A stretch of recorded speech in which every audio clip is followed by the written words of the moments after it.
स्वस्ति श्री गणेशाय नमः। श्री वेद पुरुषाय नमः। श्री वेद मातेभ्यो नमः। श्री उमापति महादेवाय नमः।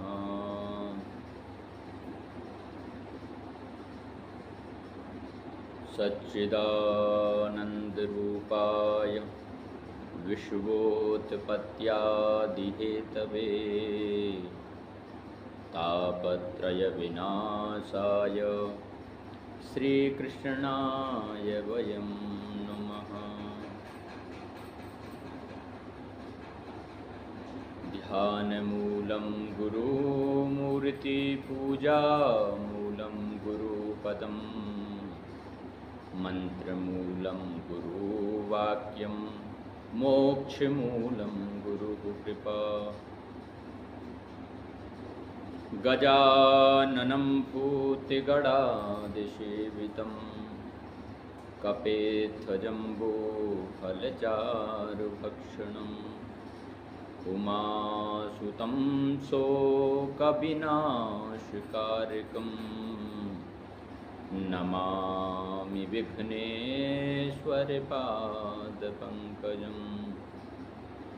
सीतानाथसमारम्भां रामानन्दार्यमध्यमाम् अस्मदाचार्यपर्यन्तां श्रीवन्दे गुरुपरम्पराम्। महोक्षाखट्वाङ्गं परशुरजिनं भस्मफडिना कपालं चेति यत्तव वरदतन्त्रोपकरणं सुरास्तां तां वृद्धिं ददति च बभद्रो प्रणहितां नहि स्वात्मा रामं विषयमृगतृष्णा भ्रमयति।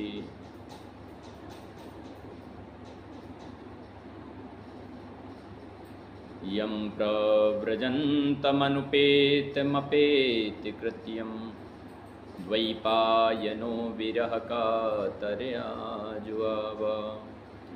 पुत्रेति तन्मयतया दर्वो विनेदुस् तं सर्वभूतहृदयं मुनिमानतोऽस्मि। जय जय श्री राधारमण जय जय नवल किशोर जय गोपी चितचोर प्रभु जय जय माखन चोर जय जय माखन चोर। नमः गौभ्या श्रीमतेभ्यः सौरभेभ्यैव च नमः ब्रह्मसुताभ्यश्च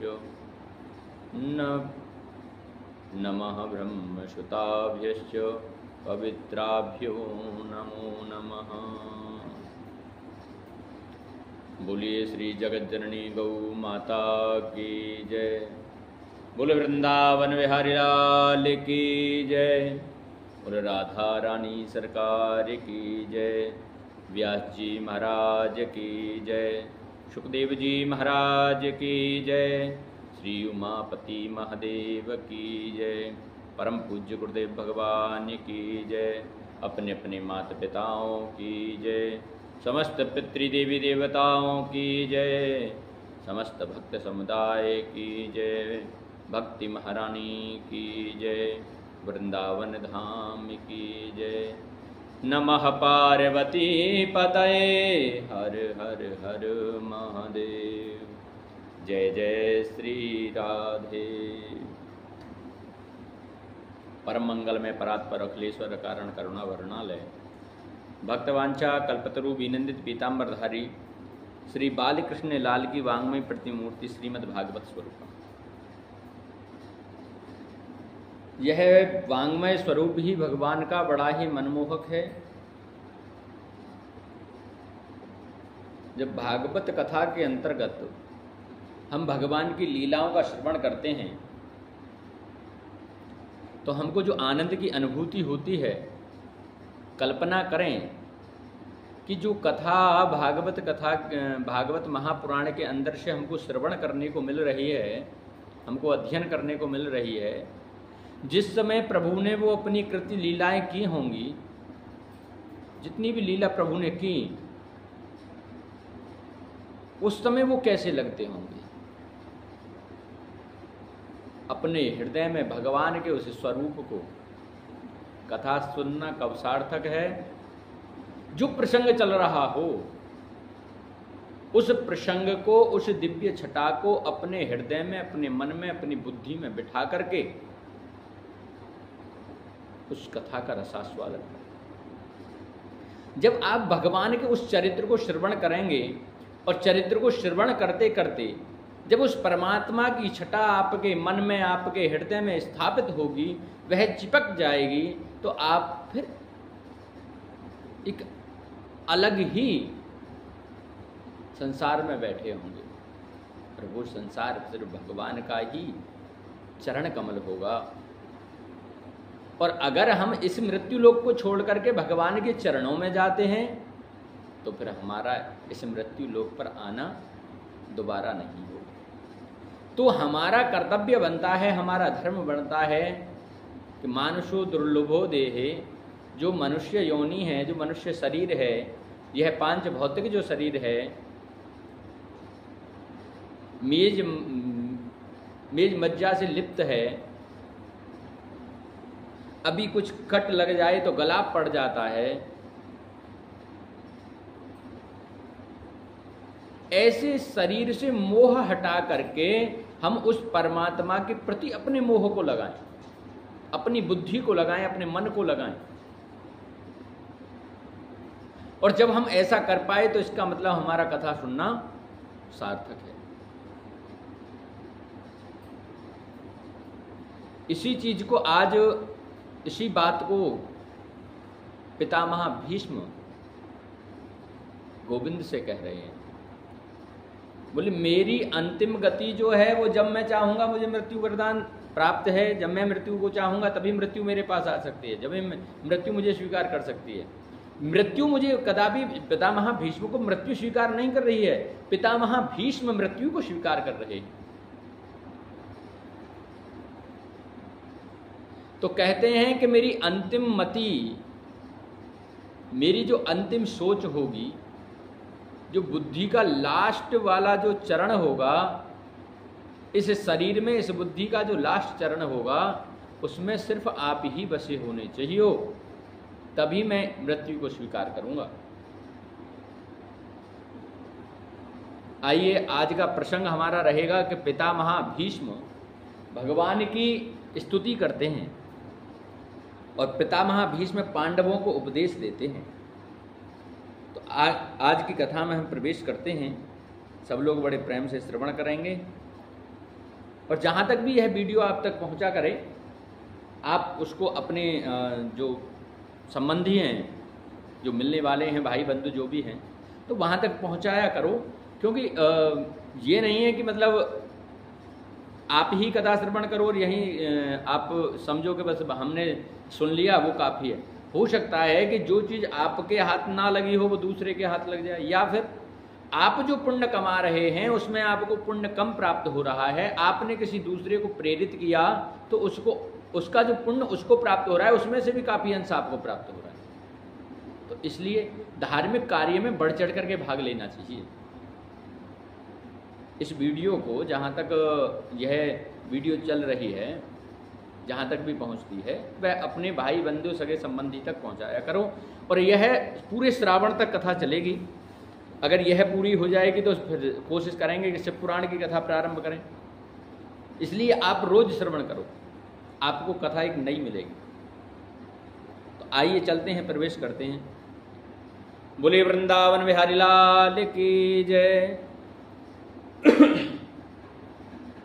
जब द्रौपदी मैया ने, कुंती मैया ने जब भगवान से दुख मांगा कि संसार के दुख को मेरी झोली में डाल दो प्रभु, और मेरे जितने भी सुख हैं वह संसार को दे दो, तो ठाकुर जी ने अपनी जो यात्रा द्वारिका की थी उसको स्थगित कर दिया। बोले बुआ जी, जो चीज़ हमारे पास है ही नहीं उसको हम दे नहीं सकते और अब हम यहाँ से जा नहीं सकते।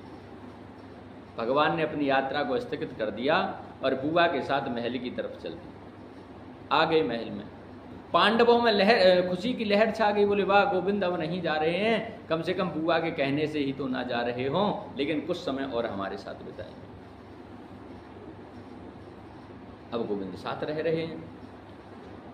एक दिन प्रभु ने देखा कि युधिष्ठिर जी महाराज थोड़े दुखी हैं, चिंतित हैं। गोविंद आए, उनके पास आकर के पूछा,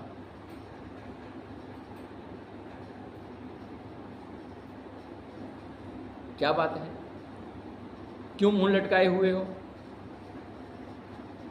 अरे समस्त शत्रुओं का पराभव करके आज सम्राट की पदवी तुमने प्राप्त की है, आज सम्राट बने बैठे हो और फिर भी ऐसे मुंह लटकाए घूम रहे हो। आखिरकार कारण क्या है, क्या चिंता है, क्या सोच रहे हो?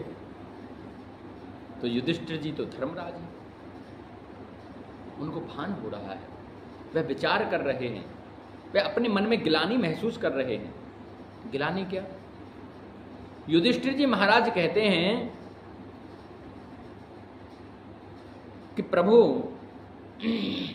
जरा बताओ कि जिन महापुरुषों ने हमको उंगली पकड़ करके चलना सिखाया, जिन्होंने हमें धनुष बाण चलाने सिखाए, जिन्होंने हमें ज्ञान दिया, जो मेरे सगे संबंधी भाई बंधु थे, ऐसे दिव्य महापुरुष, ऐसे भाई बंधु, ऐसे संबंधियों को मार करके आज मैं इस कुर्सी पर बैठा हूं, आज मैं इस गद्दी पर बैठा हूं, आज मैं सम्राट बन करके बैठा हूं।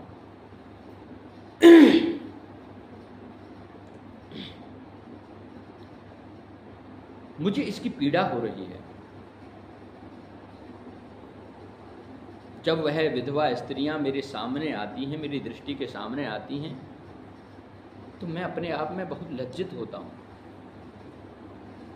अरे उन स्त्रियों ने क्या बिगाड़ा था जिनके पतियों की हमने हत्या कर दी, जिनका हमने वध कर दिया? आज युधिष्ठिर जी महाराज मोह ग्रसित हो गए। भगवान विविध भांति समझा रहे हैं। युधिष्ठिर जी की समझ में एक बात नहीं आती, क्योंकि युधिष्ठिर जी महाराज प्रभु को अपने मामा का बेटा मानते थे, छोटा भाई मानते थे। तो जब छोटा बड़े को कोई शिक्षा दे तो शायद उसकी समझ में जल्दी से नहीं आएगा। तो भगवान ठाकुर जी ने सोचा, बोले इनके मैं जो समझा रहा हूं इनकी समझ में नहीं आ रहा है, तो इनको कोई ऐसे महापुरुष की आवश्यकता है जो इनका मोह दूर कर देगा, इनके दुख को दूर करे। और उपदेश तब प्रभावित होता है जब उपदेशक के प्रति गुरुत्व की भावना। यही प्रवचन यदि कोई सफेद दाढ़ी वाला दे तो ज्यादा समझ में आएगा। भगवान समझ गए कि इन्हें किसी बुजुर्ग के पास ले जाना चाहिए। तो भगवान कहाँ गए? पितामह भीष्म के पास। समस्त पांडव परिवार को लेकर के प्रभु पधारे। पितामह भीष्म बाणों के सैया पर लेटे हुए हैं। पांडवों ने आकर के प्रणाम किया। फिर ठाकुर जी आए, ठाकुर जी ने आकर के प्रणाम किया।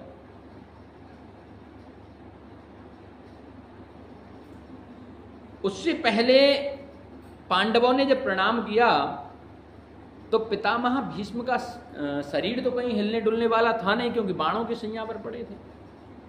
तो ठाकुर जी को देख नहीं पाए थे। तो उन्होंने अर्जुन से कहा, बोले अर्जुन तुम सब तो आ गए, लेकिन मुझे जो तुम्हारा सारथी है, जो तुम्हारा पूरे युद्ध में जिसने रथ चलाया, मुझे वो दिखाई नहीं पड़ रहे। आखिरकार हैं कहां? इतने में ठाकुर जी सामने आ जाते हैं। बोले पितामह आपको मेरा प्रणाम, दादाजी आपको मेरा प्रणाम, बताइए कैसे याद किया? पितामह भीष्म बोले अर्जुन पहचानते हो इन्हें? अर्जुन बोले इन्हें कौन नहीं जानता दादाजी। पितामह भीष्म ने कहा कौन है ये तो बताओ। तो अर्जुन बोले हमारे मामा वासुदेव जी के पुत्र वासुदेव कृष्ण हैं। पितामह भीष्म हंसने लगे, वाह अर्जुन, कभी तो तुम मामा का लड़का बताते हो, कभी तुम इन्हें अपना सारथी बनाते हो, कभी तुम इन्हें गुरु का दर्जा देकर के, गुरु बना करके गीता का ज्ञान लेते हो, कभी मित्र बताते हो। यम मन्यसे मातुलेयम प्रियम, यम मन्यसे मातुलेयम प्रियम, मित्रम सुहृतम अकारो सचिवम दूतम, सौहृदादथ सारिथम। धन्य है प्रभु आपके प्रति, आपके प्रेमी जो बनाते हैं आप वही बन जाते हैं। बहुत बड़ी बात आज पितामह भीष्म कह रहे हैं, और यही प्रभु की ये प्रभुता है, यही प्रभु की विनम्रता है, यही प्रभु का स्वभाव है। हम जैसे प्रभु को जिस रूप में देखना चाहें, प्रभु हमारे सामने उसी रूप में आकर के प्रकट हो जाते हैं। अर्जुन ने प्रभु को सारथी बनाना चाहा तो प्रभु ने मना नहीं किया, बोले ठीक है हम तुम्हारे सारथी बन जाएंगे। अर्जुन ने गुरु का भाव रखा तो भगवान ने विराट रूप का दर्शन कराया, गीता का उपदेश दे दिया। अर्जुन ने सखा का भाव रखा तो भगवान सखा बन गए। अर्जुन ने कहा हमारे वसुदेव जी के पुत्र हमारे भाई हैं, तो भगवान भाई बन करके रह रहे।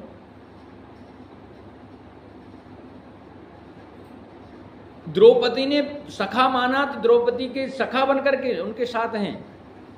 द्रौपदी ने अपना सर्वस्व भगवान को निछावर कर दिया, और आज भगवान ने बीच सभा में आकर के उसकी चीर को बढ़ा दिया, क्योंकि उसने सर्वस्व निछावर कर दिया, भगवान को भगवान माना और अपना स्वीकार किया, अपना मान करके आज पूरे हाथों को उठा दिया ऊपर। बोले अब तू जान, तेरे भरोसे मेरी गाड़ी, तू जाने तेरा काम जाने। तो प्रभु जो आप बनाओगे प्रभु वही बन जाएंगे। यही तो प्रभु की विनम्रता है, यही तो शील स्वभाव है। लेकिन ये सत्यता है कि भगत के वश में हैं भगवान, लेकिन भगत होना चाहिए। ऐरा गैरा नत्थु वेरा भगवान को प्राप्त नहीं कर पाएंगे जब तक हम भगवान के प्रति अपने आप को समर्पित नहीं करेंगे। मैं एक प्रसंग मेरी दृष्टि में आता है, स्मरण में आता है कि जिस समय भगवान द्वारका में थे तो अर्जुन और दुर्योधन दोनों भगवान के पास पहुंचते हैं। अर्जुन थोड़ा लेट हो जाता है, दुर्योधन पहले पहुंचता है कि कहीं पहले मैं जब मिलूंगा तो मैं उनका साथ लूंगा। दोनों पहुंचे। जब दुर्योधन पहुंचा तो दुर्योधन भगवान के बराबर में एक आसन पड़ा था, बिल्कुल सेम समांतर स्थिति में, तो वह वहां जाकर के बैठ गया, क्योंकि भगवान विश्राम कर रहे थे। उसने सोचा कि जगाना भी ठीक नहीं। उधर जब अर्जुन गए तो अर्जुन ने देखा कि माधव विश्राम कर रहे हैं, तो हाथ जोड़ करके उनके चरणों में बैठ गए और मन ही मन कहने लगे, हे माधव मैं आपकी शरण में आया हूं। तब से दुर्योधन बैठा था, लेकिन भगवान ने नेत्र नहीं खोले, कुछ राजी खुशी नहीं पूछी। ये परीक्षा चल रही थी। और जैसे ही अर्जुन आकर के शरणागति हुए, अपने आप को माधव के चरणों में समर्पित किया, भगवान ने नेत्र खोल करके कहा, हे पार्थ तुम कब आए? अरे तुम जब आए थे तो मुझे बता देते।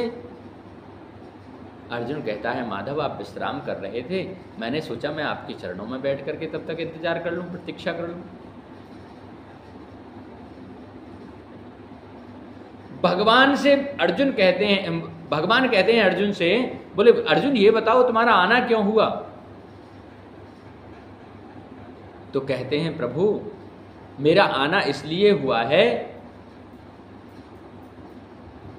कि आपका साथ मुझे चाहिए। इतने में ही दुर्योधन बैठा था। दुर्योधन ने कहा, सुन